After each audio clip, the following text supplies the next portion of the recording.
म पुग्न सक्छु चन्द्रमा, म टेक्न सक्छु मङ्गल। म पुग्न सक्छु चन्द्रमा, म टेक्न सक्छु मङ्गल। म छिर्न दिन्न विश्वमा नयाँ कुनै अमङ्गल। म बस्छु बन्द जेलमा र गर्छु विश्व चिन्तन।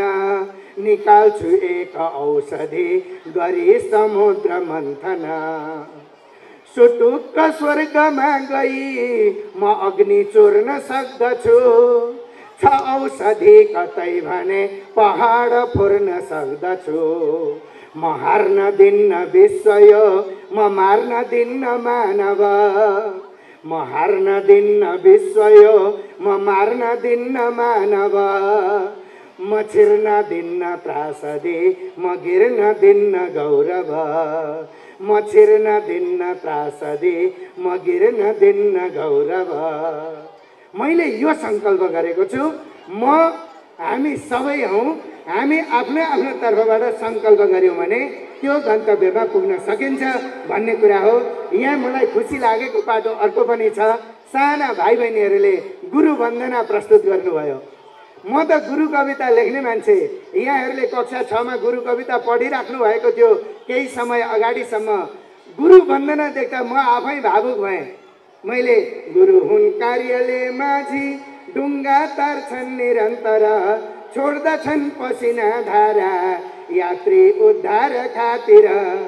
माझी हो वृद्ध भई ढल्छ, ढुङ्गा डुब्छ कुनै दिन, सम्झिनै पर्छ यात्रीले दियो सुन्दर जीवन। सम्झिनै पर्छ यात्रीले दियो सुन्दर जीवन। मैले गुरु वन्दना यसरी गरेको थिएँ। आज गुरु भक्ति भाइ बहिनीहरूबाट प्रस्तुत भएको देख्दा खुसी लागेको छ।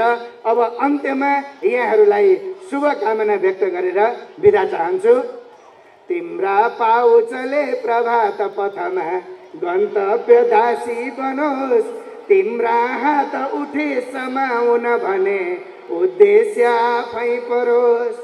सम्झे मात्र सुकर्म शुद्ध मनले, धरती फुलोस् बागमा, आफू मानव भई सबै मनुजमा राखे यही भावना। बाधा बन्धनले कुनै समयमा यात्रा नहोस् दुःखको, ढुङ्गामा पनि फुल्नु पर्छ सहजै जाई जुही लक्ष्यको। बर्सुन फुल हजार कान्ति छरियोस्, चोखो बनोस् भावना, भेटी लक्ष्य भविष्य उज्जवल बनोस् मेरो यही कामना। भेटी लक्ष्य भविष्य उज्जवल बनोस् मेरो यही कामना। धन्यवाद।